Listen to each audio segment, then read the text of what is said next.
Hey guys, so Shadolance back here with another review. Today I'm going to be doing the S58 Musket. Now I want to apologize right off the top of my head because I have the fan running. It is super hot in here and I will die without it, so I need this for survival at any rate. So I want to hop right into, not the stats this time, I want to hop into how to get this gun. There are two guns that you can forge to get this gun in the Gun Emporium using, I do believe, 20... I think the replica pallets are what they're called. I'm sorry, I'm not huge with the Gun Emporium. I don't use it a whole lot. Not that I think too many people do, but anyway, so you can forge the L115A3, the NX variant of the L11, or the M110 SAS, which I do believe is the NX variant of the first semi in the game. You get the MSG90, I think, or no, the SR25. I think it's an SR25 model with a different name, but it looks and performs exactly on par with them. So I'm pretty sure that's the one it's based off of. Now, I know the team that I'm playing is relatively derpy at first, but they start doing a lot better later on, so you guys need to be wary of that. So a couple of downsides of the gun that I want to go over first, and don't think that I'm bagging on the gun from the start, because there's a lot of excellent things about this gun. I give this gun like an 8.5 out of 10. It's a great gun, but there are ones I would like better than it. So, I mean, one of the downsides I want to go over first is the scope. I hate this kind of scope. I don't like this old musket scope. I mean, I know it's relatively realistic for what it should look like, but I'm just not a big fan of it. As you guys saw when I just pressed tab there, if you want to go back, I actually put myself on the worst team, the team that has lower ranks and stuff. Not necessarily worse, but you know what I mean. I don't want to be one to judge, but our team wasn't doing very well, and I was getting most of the kills. So, yeah.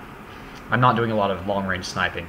Anyway, so one of the nice things about this gun is that it has an ammo capacity of 5 of 20.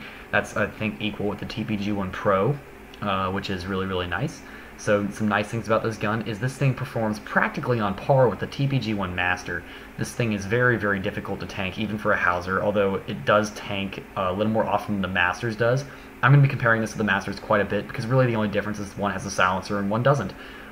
The accuracy on this gun is 99, which is also equal with the Masters, and the portability is 43, which is actually very low, even for a sniper. 43 feels very, very, very heavy. Even if it's not exactly 43, this gun is super heavy, and I have full speed gear on, so you can imagine how slow it would be without it. Anyway, so the rate of fire is 16. That's around the same as the TPG series and TRG series, so that's nothing super special. The recoil doesn't matter. It's 65, just for reference, but it doesn't matter. It's a bolt action. This gun typically has a very fast spread recovery, which is nice, but when you're in scope and long range, it just doesn't hit when you want it to. I think maybe it's because I'm using the scope wrong. I'm aiming too high or too low or something. Maybe it's just me.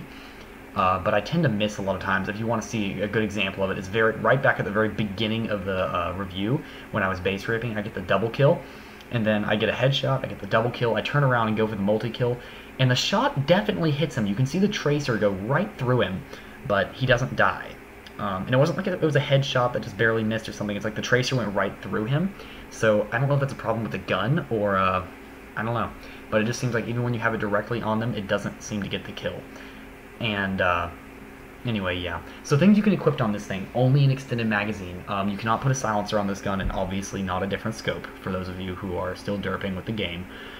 You can put an extended magazine, and honestly, I would suggest you put an extended magazine too on this.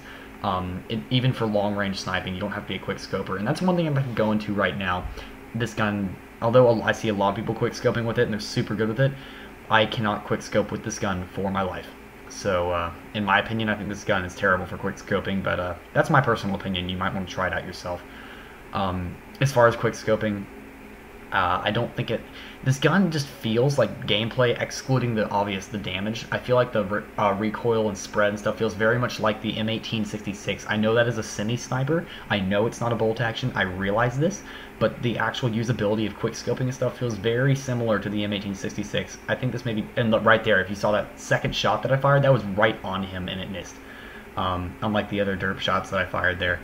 I just want to point that out while I saw the shot. So, anyway, I'm not huge into using this gun. I've got it permanently, but I don't use it a lot. I have some clanmates like Hollyforce that use this gun all day and night, and they're crazy good with it. I'm sorry for the lag in the video here. I was using Fraps, not DX Story this time, so I just wanted to go back to using Fraps for a little bit. I don't know if I will continue using Fraps, but I just wanted to use it this time. I know I also use the P90 for a little bit here. I die right here, actually, if I remember correctly. I'm recording this before I do the review, as I've gotten more used to doing recently. So the pre-attached scope, I do believe the magnification on this thing is similar. It's less than the TPG-1 Pro series, I want to say, but don't quote me on that. But it's definitely more than the Arctic Wolf series, the L9 series. I didn't mean to say Arctic Wolf series, I meant L9. But one thing I do use this gun a lot for is Clan Wars, for the same reason I use the WA 2000 Tactical a lot. The first shot is always dead accurate, and this thing does not tank even at long range. I mean, you'd have to hit a Hauser in the foot to tank this thing. And right here I'm proving why this thing is bad for quickscoping. If you slow down the video, you can see that my hash was directly on that person's leg, and with a Vipers, that should not have been tankable at that range, after what I was just talking about. So, obviously the quickscoping is not perfect. Although I make this thing look like a headshot magnet in this game, it's not the best headshot magnet in the world. I missed the first shot here. I get the second shot with the P90. Or no, I don't. No, that was a later kill. I'm sorry, my bad. I think I kill him after this, or maybe it's a later kill. Anyway, there was one time when there was someone starting to base rape, and I get the kill with the S58. I think he might actually kill me again right here. Yeah, I know. This guy comes through our base several times, and it starts ticking me off, so, I mean, I rage a little bit. But, you know what, guys, if you've seen my reviews before, I'm not a huge rager. I don't, like, flip out over a couple of kills and stuff. This guy was just getting on my nerves after a long day at work. Haven't seen Zoe all day, so just kind of tired.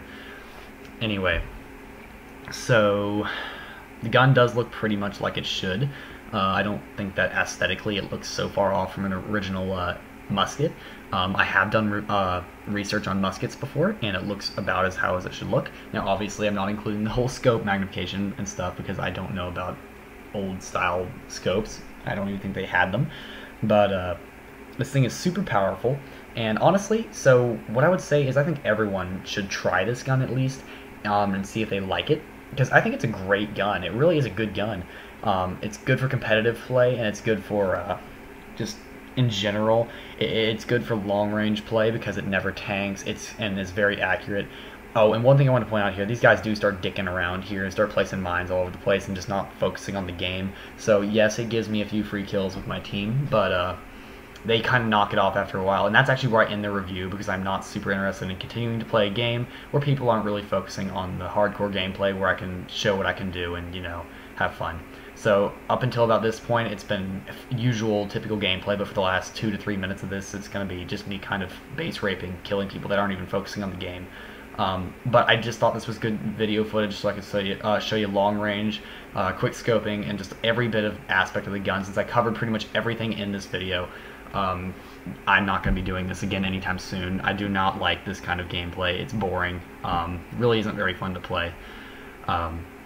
And if you guys notice, the P90TR review that's going to be coming out soon is going to be an excellent review because I got excellent gameplay to do it with. I'm kind of done talking about the musket here, if you haven't realized that, by the way. The only other thing I could say about it is it's very long. Like most snipers, it sticks through trains and things. That's the only other thing I can think to say about it. But like I was about to say, I do have some other more popular gun reviews coming out soon, such as the P90TR. That's coming out. I think I'm also releasing a few other reviews. Oh god, there was one. Oh yes, I think I was planning on doing the Orthus review sometime soon, and also redoing the UMP45 review, just because I wanted to just redo that. I didn't like the way I did the original one, and I'm going to go over it in much better detail. I don't have a whole lot longer, and I am going to fade out the video really soon. There's some problems with the clipping going here, so I know the screen's probably going black for a little bit. I will have to fix that later. I'm sorry. I won't fix it before I upload this the first time, but I will take it back down and upload it again with fixed clips. It's just fraps, it's not me. It's why I don't like using fraps usually, but someone insisted that I go back and use it, and I have already proven that I'm not going to be doing it again just because of the black screening. I'm going back to DX Story after this. It's also a lot less laggy for me when I am, you know, audio recording with the video. So that's a nice change of pace. I don't have a whole lot more to say about the gun, so I'm just going to wrap up here since the clip is almost over anyway. I hope you guys have a good day. Thank you for watching this review. Thank you for all the subscribers that I've gotten, and thank you big time for all the work that you've done to... Okay, that person was speeding. That was pretty obvious. Anyway, I hope you guys have a good day. Thank you for rating, commenting, and subscribing, and I will see you guys later. Shadolance out.